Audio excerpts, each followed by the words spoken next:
Vamos ahora con las noticias de la salud de la mano de Mar Romero Sala. Mar, buen día para usted. Buenos días, Ángela.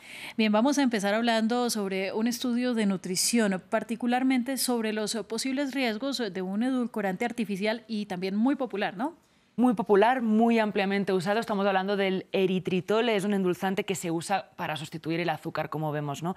El estudio se publicó el lunes en la revista Nature Medicine y tiene varias conclusiones. Vamos con la principal, el principal titular, diríamos, y es que un nivel alto de eritritol encontrado en el plasma de la sangre está directamente relacionado con un mayor nivel de incidentes cardiovasculares. Hablamos, por ejemplo, de ictus, de ataques al corazón. Parte del estudio se hizo en Estados Unidos y otro en Europa. Vemos que en ambos grupos el indicador está por encima de 1. 1 siendo el neutral, indicaría que no hay ninguna relación ni positiva ni negativa. Ambos están por encima del 1. Eso significa que más eritritol, más incidentes cardiovasculares. No es la única parte del estudio que hicieron. También, por ejemplo, hicieron estudios in vitro, es decir, que cogieron sangre y plasma en el laboratorio, le agregaron este edulcorante y vieron, por ejemplo, que la sangre coagulaba más, que había demasiada coagulación, cosa que apuntaron que podía ser una de las causas de esta mayor incidencia de accidentes cardiovasculares, y luego replicaron eso también en los ratones. Vieron que sucedía lo mismo. Estas son por ahora las principales conclusiones.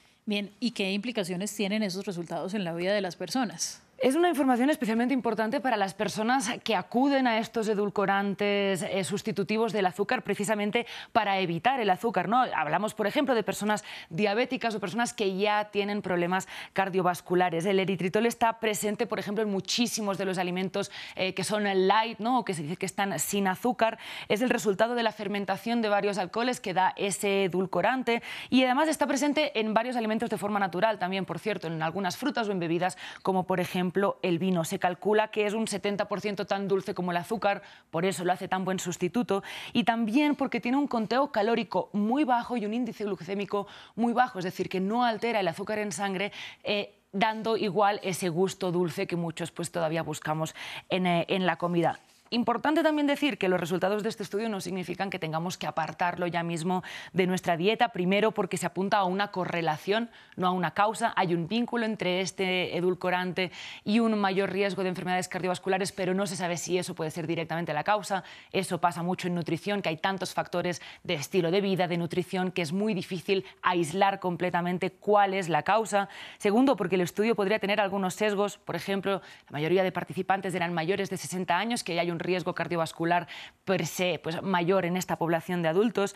Y tercero, porque recordemos que el eritritol se sigue considerando un alimento seguro por la mayoría de agencias pues, de alimentos y de medicaciones del mundo. Sí es verdad que hay un consenso en que falta más investigación sobre este tipo de edulcorantes, sobre todo a largo plazo. Sabemos que a corto plazo no son riesgosos, pero no tenemos tantos datos a largo plazo. Lo que nos llama es a ser equilibrados, Mar, porque además por su bajo contenido calórico, el eritritol es muy frecuentemente consumido por las personas que quieren hacer planes, por ejemplo, de reducción de peso o de mejoras de salud. Ahora, en últimas, los excesos son malos, esa es la conclusión. Sí, intentar comer lo más equilibrado posible.